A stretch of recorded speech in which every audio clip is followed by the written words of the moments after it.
నేను మొక్కల కోసం ఇలాంటిది ప్రిపేర్ చేసుకుంటా. ఇది చూడండి, టమాటా బయట నుంచి తెచ్చిన టమాటా, ఇదంతా పాడైపోయింది కదా. సో ఈ విత్తనాలు లేకపోతే ఇలా చేసి నేను జస్ట్ ఏదైనా ఒక చెట్టు మొదల్లో వేసేస్తా. దాని నుంచి మనకు కొన్ని మొలకలు అనేటివి వస్తాయి అన్నమాట. ఇప్పుడు ఇది ఉంది కదా, నేను దీన్ని ఇక చూడండి ఇక్కడ వేసేస్తున్నా. ఇది కంపోస్ట్ లాగా పనికొస్తుంది చెట్టుకి. దీంట్లో అన్నీ ఉంటాయి. ఇదేంటి ఆనియన్ పీల్స్, వంకాయ, టమాటా అన్నీ ఉంటాయి. ఇలా వేసేసి కొంచెం పైనుంచి మట్టి జల్లేస్తాను అంతే. ఈ పెరుగు కూడా రెడీ చేసి పెట్టుకున్నా. ఈ పెరుగుని కొన్ని వాటర్ పోసి ఒక 3 days ఉంచుతాను అనమాట. ఒక 3-4 days అవుతుంది అనుకుంటా పెరుగు. ఆ పెరుగులో కొంచెం పసుపు కలిపిన మంచి ఇలా మిక్స్ చేసి ఒక 2-3 days పక్కన పెట్టేస్తా. ఇది మంచి ఇంకా పులుస్తుంది అనమాట. పులిసిన తర్వాత ఇంత పెద్ద బకెటెడ్ వాటర్కి ఇంత కొంచెం లిక్విడ్ వేసేసి ఇది వేసేసి చెట్లకు అన్నిటికీ పోసేస్తాం. కొంచెం కొంచెం అన్ని చెట్లకు వచ్చేలాగా చూస్తాను అన్నమాట దీన్ని. అయితే ఇది పక్కకి పెట్టేస్తున్నా. పెరుగుది, పెరుగు, పసుపు. పుల్లటి పెరుగు ఉంటే ఇంకా మంచిగా అవుతాయి మొక్కలు. చిగురు బాగా ఇస్తుంది అన్నమాట. మనకు కాయలు వచ్చే టైంకి, అంటే పూత వచ్చే టైంకి మనం బనానా ఫర్టిలైజర్ ఇవ్వాలి.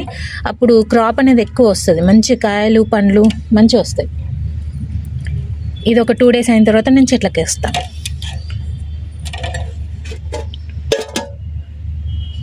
మొక్కలకు బాగా యూజ్ అయ్యేది ఇంకొకటి ఉంది. ఇదేంటో తెలుసా? మన టీ పౌడర్. ఈ టీ పౌడర్ని డైరెక్ట్ అలాగే వేయకూడదు. వేస్తే ఏమవుతుందంటే దీంట్లో షుగర్ కంటెంట్ ఉంటుంది కదా, అది ఇక్కడ చిన్న చిన్న పురుగులు వచ్చే ఛాన్స్ ఉన్నాయి. ఇలా డైరెక్ట్ వేసేసినాం అనుకోండి, అలాగే స్టక్ అయిపోతుంది. అది బంకలాగా అయిపోతుంది. ఇంకా దాన్ని ఏం చేయలేము. సో దీన్ని ఏం చేయాలంటే వాటర్లో మంచిగా వాష్ చేయాలి. ఇప్పుడు ఇంత కలెక్ట్ చేసుకున్నా నేను. అంతా ఇది మంచిగా కడిగి, ఇదంతా మంచి వాటర్ తోటి కడిగి ఆ వాటర్ అనేది పంపేసి దీన్ని ఎండబెట్టిన తర్వాత ఈ పౌడర్ని నేను చెట్లలోకి వేస్తాను అనమాట. ఫ్లవరింగ్ ప్లాంట్స్ ఏవేవి ఉన్నాయో మనకు, లేకపోతే మన ఏంటి ఇది, ఇవి ఉన్నాయి కదా, దీన్ని ఏమంటారు, ఈ మనీ ప్లాంట్కి వేస్తాను అనమాట. దీన్ని మంచిగా వాష్ చేయాలి.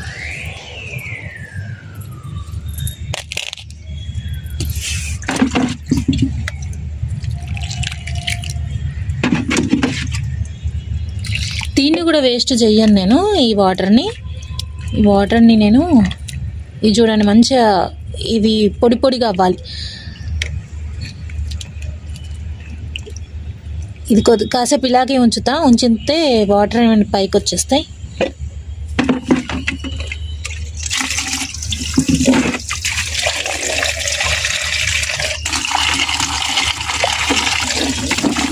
మీకు జాలి లాంటిది ఏదన్నా ఉంటే పంపేసినా నో ప్రాబ్లం. ఇక చూడండి వాటర్ అనేది పైకి వస్తాయి అన్నమాట. ఇట్లా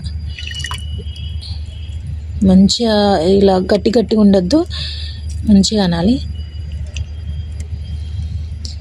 వాటర్ అనేది ఒక దాంట్లో పంపేసుకొని, నా దగ్గర ఇది పెరుగుదేదో ఉంది, దాంట్లో పంపేస్తా. వాటర్ కూడా యూజ్ అవుతాయి, మనం వేస్ట్ ఏం కాదు.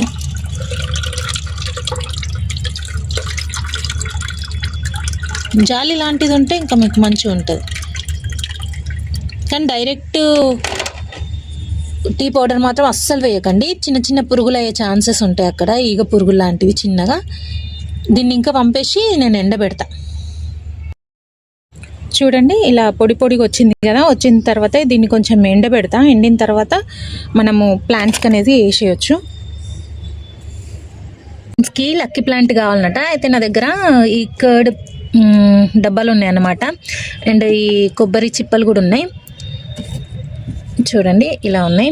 నేను దీంట్లో కొంచెం కోకోపీట్, కొంచెం మట్టి కలిపి పెట్టేసిన. ఆల్రెడీ నేను కొన్ని ప్లాంట్స్ అనేవి, నా పెద్ద జేడే ప్లాంట్ అంటారు కదా, లక్కీ ప్లాంట్ అని జేడే ప్లాంట్ కూడా అంటారు, దానికి ఉన్న ప్లాంట్ని కొంచెం కట్ చేసి ఇందులో పెట్టేసిన అనమాట. ఇక్కడ నేను ఇప్పుడు తీసుకొని ఇప్పుడు అందులో పెడతా. చూడండి వేర్లు అనేవి వచ్చేసినాయి మంచిగా. నేను ఇప్పుడు ఇవి తీసుకొని జస్ట్ నార్మల్గా కొంచెం మట్టి తీసేద్దాం. ఇలా కొంచెం మెల్లిగా పెట్టేసి స్ట్రైట్గానే ఇద్దాం, అంతే సింపుల్. దీనికి వాటర్ పోసేద్దాం అంతే. కొంచెం ఇలా ప్రెస్ చేసేస్తే మనకు లక్కీ ప్లాంట్ అనేది గిఫ్ట్గా ఇవ్వడానికి రెడీగా ఉంది. ఇంకా ఇవి నేను మా ఫ్రెండ్స్ కోసం రెడీ చేసుకున్న లక్కీ ప్లాంట్స్ ఆర్ జేడే ప్లాంట్స్ అంటారు. ఇవి సన్కి ఎక్కువ ఉన్నా ఓకే, నో ప్రాబ్లం. బట్ ఎక్కువ వాటర్ అనేవి అబ్జర్వ్ చేయవు, కొంచెం తక్కువనే వాటర్ అబ్జర్వ్ చేస్తాయి. ఇక్కడ కొమ్మని కట్ చేసి మనము ఎక్కడైనా సరే పాట్లో పెట్టేసుకుంటే ఒక 20-25 డేస్లలో మనకు రూట్స్ అనేవి ఫామ్ అయిపోతాయి. ఈజీగా పెంచుకోవచ్చు ఈ మొక్క. ఇది లక్కి సింబల్గా వాడతారు చైనా వాళ్ళు. అవైలబుల్గా ఉంటే మీరు కూడా ఈ ప్లాంట్ని పెంచుకోవడానికి ఇంట్రెస్ట్ చూపించండి. ఇది ఇంతే ఉంటుంది, ఇంత హైట్లోనే ఉంటుంది, ఎక్కువ ఏం పెరగదు.